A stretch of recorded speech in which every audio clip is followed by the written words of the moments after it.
بسم اللہ الرحمن الرحیم فلا اقسم بما تبصرون وما لا تبصرون انه لقول رسول کریم وما هو بقول شاعر قلیلا ما تؤمنون ولا بقول کاہن قلیلا ما تذکرون۔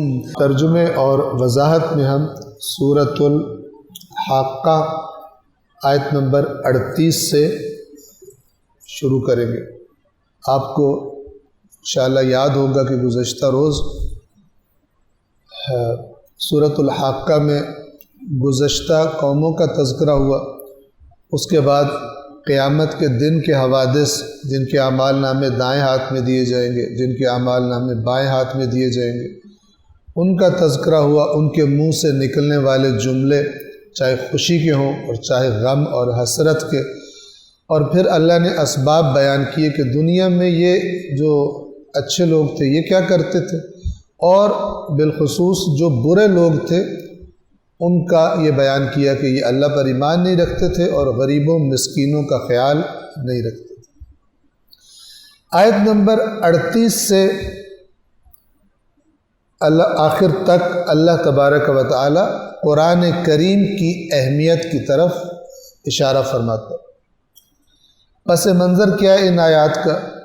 رسول اللہ نے جب اللہ کے حکم سے اللہ کا کلام سنانا شروع کیا تو اب یہ کلام ایسا تھا کہ اثر کرتا تھا اور بڑی شدت کے ساتھ لوگوں کے دلوں پر اس کی تاثیر ہوتی تھی۔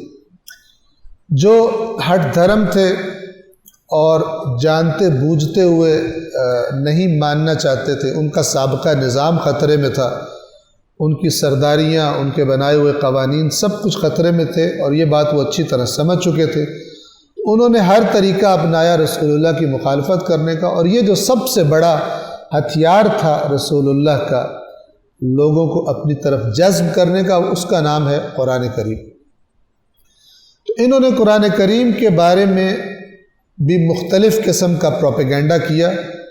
کبھی کہتے تھے یہ شاعری ہے، کبھی کہتے تھے یہ غیب کی خبریں جو ہے جیسے کاہن ہوتے ہیں، نجومی ہوتے ہیں، وہ آئندہ کی خبریں سناتے ہیں، تو یہ بھی رسول نہیں ہے۔ کبھی کہتے تھے شاعر ہے، کبھی کہتے تھے کاہن ہے، اور کبھی کہتے تھے کہ یہ اس نے اللہ پر افتراء کیا ہے۔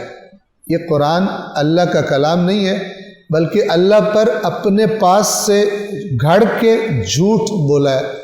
نعوذ باللہ، رسول اللہ پر اس قسم کی تہمتیں لگایا کرتے تھے۔ تو آیت نمبر 38 سے قرآن مجید کیا ہے، اور اگر کوئی اپنے پاس سے گھڑ کے اللہ پر رسول اللہ کوئی بات کرتے تو یہ کتنا بڑا جرم ہو جاتا، اللہ ان آیات میں ارشاد فرماتا ہے۔ سورۃ الحاقہ آیت نمبر 38، فلا اقسم بما تبصرون، تو مجھے قسم ہے ان چیزوں کی جنہیں تم دیکھتے ہو، وما لا تبصرون، اور ان کی بھی جنہیں تم نہیں دیکھتے، یعنی عالم غیب کی چیزیں یا عالم شہادت کی چیزیں، ظاہری چیزیں یا چھپی ہوئی چیزیں، تمام چیزوں کی قسم ہے، اور بہت بڑی قسم ہے۔ اللہ ایک آدھی چیز کی نہیں کہہ رہا، جو تمہیں دکھائی دیتا ہے اس کی بھی، اور جو تمہیں دکھائی نہیں دے رہا اس کی بھی، سب کی میں قسم اٹھا کر کہتا ہوں کہ یہ قرآن کیا ہے، انہ لقول رسول کریم، یقیناً یہ ایک کریم رسول کا قول ہے۔ یہاں رسول سے مراد رسول اللہ نہیں ہے، بلکہ یہاں رسول سے مراد حضرت جبرائیل ہے، وہ فرشتہ کہ جو وحی لے کر رسول اللہ کے پاس آیا کرتا، رسول اللہ پر نازل ہوا کرتا۔ فرمایا کہ یہ اپنے پاس سے نہیں بول رہا، آگے آ جائے گا، بلکہ یہ تو ایک بڑے کریم، بڑے بلند مقام، بڑے بزرگوار بھیجے ہوئے، رسول کا مطلب ہوتا ہے جس کو بھیجا جائے پیغام دے کر۔ رسول اللہ انبیاء کو بھی اسی لیے رسولوں کو رسول کہا جاتا ہے، کیونکہ اللہ کے پیغام لے کر آتے ہیں۔ تو آسمانوں سے ایک وحی کے نزول کا طریقہ کیا ہے کہ اللہ فرشتے کے ذریعے وحی بھیجتا ہے۔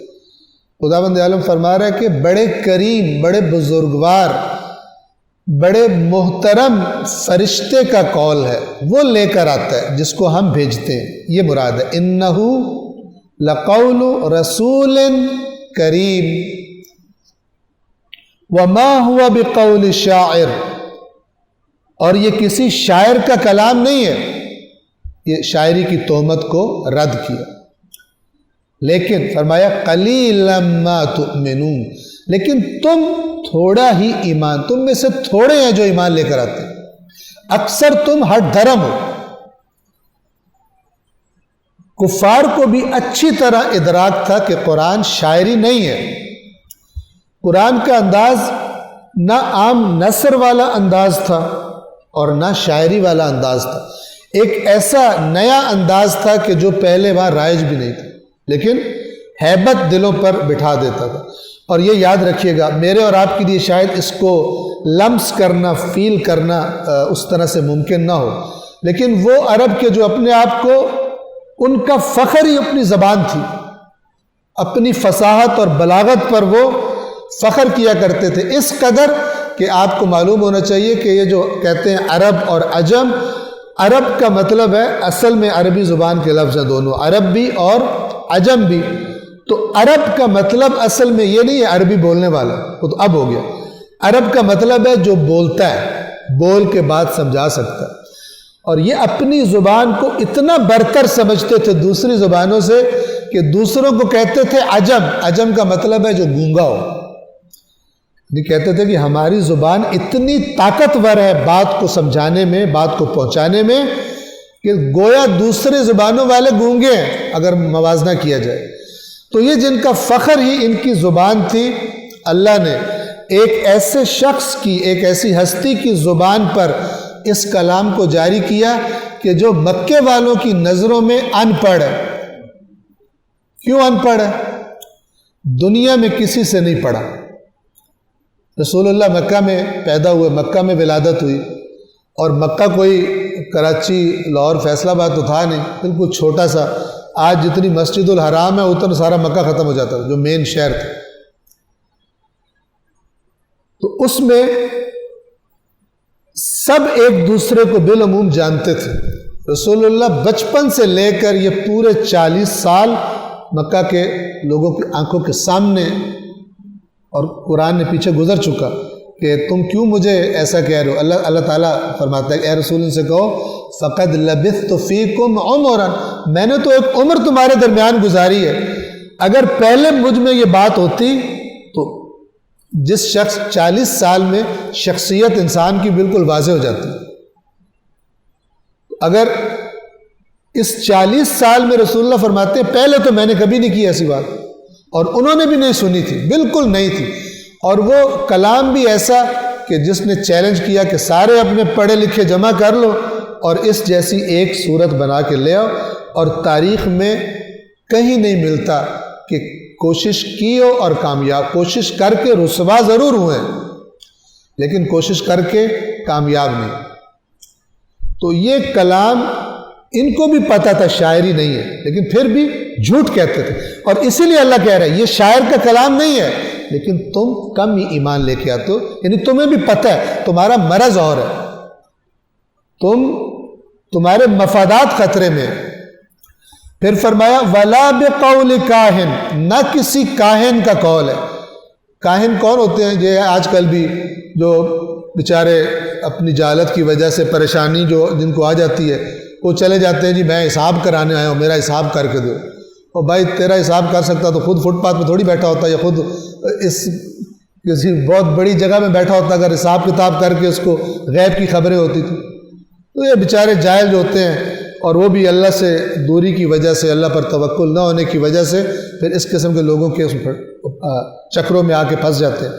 تو یہ جو ایک تہمت کیا تھی رسول اللہ پر، یہ کاہن ہے، غیب کی جناب خبریں دیتا ہے، یہ ہو گیا وہ ہو جائے گا۔